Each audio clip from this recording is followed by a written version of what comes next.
of community engagement program. I'm not going to cover this except that we and other people do a lot of different kinds of research. The two major categories are qualitative and quantitative. The most common type of qualitative research is a focus group where you get people in a room that looks like a conference room and you talk through a topic. The most common types of quantitative research these days are probably two: doing it by telephone, and that's still the most powerful tool for a widely dispersed large population in terms of measuring, accurately measuring, scientifically measuring opinion results. And then also there is a growing amount of technology in terms of doing email surveys and doing them electronically. And firms like ours do a lot of different varieties of those kinds of things. Let me finish, that's kind of the research piece, and I'm going to talk about why you do community engagement. I've already said a few words about that.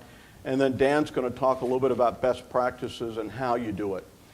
Up here is just some examples of school districts we've recently worked for. This was a blatant way of me talking about Hazelwood School District again, and that's where Chris Castro was superintendent up until about 2 months ago, before she became Commissioner of Education. We are beginning this fall, by the way, and the reason I wanted to talk about Hazelwood, not the others, we're beginning our third phase of community engagement work for that school district. We did Hazelwood First, Phase 1, Hazelwood First, Phase 2, and now we're beginning Hazelwood First, Phase 3. And it kind of gets at the point of what Chris says. After you start engaging the community, you can't stop. The community wants you to do that. They want to be involved, and it's important to continually go back and renew and reinvent and re-look at the work that the community engagement process has led to, even to kind of true up the direction of the district.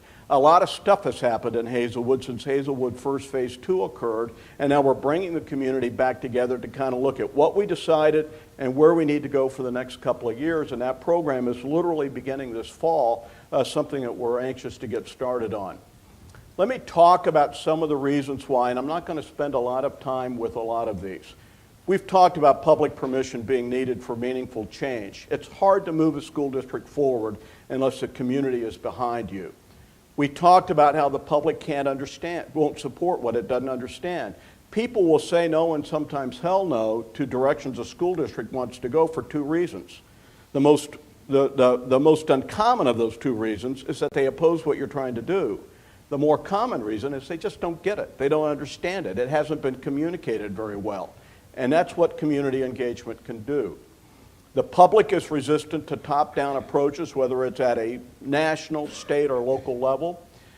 And then the one of these, I'm going to skip the bottom two because they're obvious, I think, but I want to talk about discovery being more powerful than persuasion, because more than anything else, it embodies at least our philosophy about why community engagement works. And to do this, I want to talk about not Camden Point right now, but North Platte High School, where I went to school. When I went to North Platte High School, and I hate to say this, from 1964 to 1968, I'm getting old, I had a math teacher, Mary Soderman. She was a family friend, and I thought she was a history teacher. We walk into geometry, all 8 of us, and Mrs. Soderman says, you know, I don't know why they have me in here. I'm a history teacher. I'm not a math teacher. I don't know much about geometry. But you know, I'm gonna take a shot at this, and maybe if you all come in and look at the textbook and work with me, we'll figure this out during the year. And so the 8 of us thought, this is a really nice woman, but this is really kind of a sad state of affairs. We've got to teach her geometry. So every day we'd go in, we'd open the book, we'd go to the chalkboard, we'd do, you know, all the stuff that you do in geometry, and sure enough, by the end of the year, she was pretty good at it. She'd come along, we thought she had really picked it up. And so we all went on to other math courses. We graduated. Some of us went to college. And about my sophomore year of college, when I was a pretty good math student, I figured out she was the smartest and the best teacher I ever had. She obviously knew geometry, but she didn't try to top-down tell us. She empowered us to figure it out on our own, because Mrs. Soderman knew that discovery was more powerful than persuasion, and that if we 8 people figured it out on our own in that classroom with her help, that we would remember it forever, and we did. And a lot of that philosophy applies to community engagement. If you let the community figure out a lot of the stuff you know already on its own through a participatory process, a type that Dan's going to talk about, they will figure it out on their own, and they will improve and support the kinds of improvements and changes in your district that need to be made, as long as they discover it, again, on their own rather than you trying to tell them.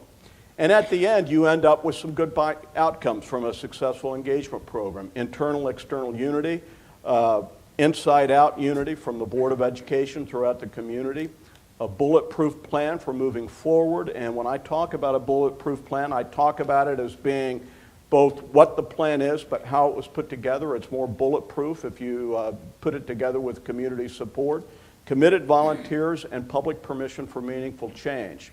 The last thing I want to show is something that we usually don't show because we never like showing stuff that criticized us.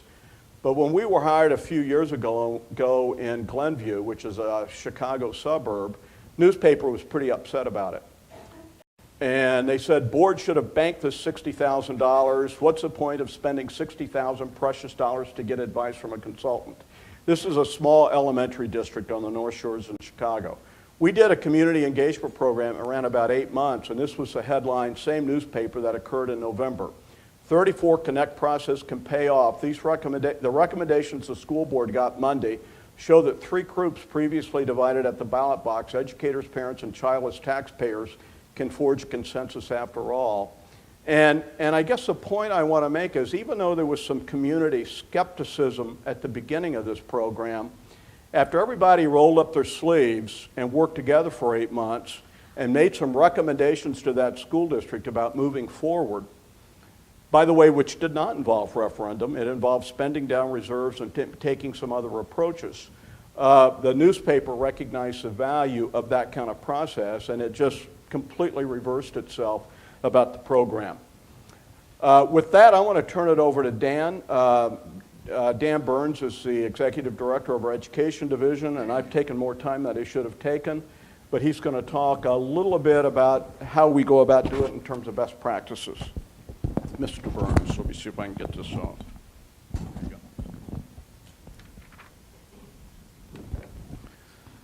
Again, you notice Rod is talking really fast, and I'll have to talk fast too. Often these workshops go for an hour and a half, 2 hours, so we're hitting some highlights.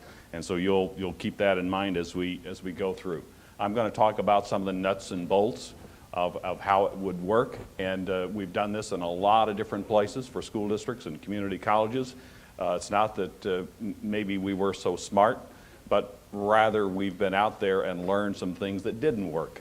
But here are some things that do. We know that there are 2 major factors, elements that need to be in place for a successful community engagement program. One is it must involve a large number of people. Rod talked a lot about Hazelwood School District when we first began that program a few years ago. Audiences of 400 to 500 to 600 people, and we're in the room. And that's, the more people can be involved, obviously the better the program is going to be. And folks are involved in more ways than just attending meetings. Communication is critical. And we'll talk a little bit about that as we go through it also. But it must involve a large number of people. And secondly, people must have the opportunity to talk to each other. The Board of Education, the administration, as we go through this process, there are some things that you need to say to the community. But there are some things that the community needs to say to you. And it gives you that opportunity. The other thing is, the community needs to talk to the community. People need to have the opportunity to talk to each other about meaningful, significant factors facing the school district today and facing and what it can be as you move forward into the future. So dialogue is very, very important. Here are some other things that we've learned in terms of creating a program that's going to be, and these elements need to be in place if it's going to be successful. There needs to be internal support and acceptance. The Board of Education, the leadership of the school district, leadership of parents, et cetera, need to understand and support the program from the very beginning.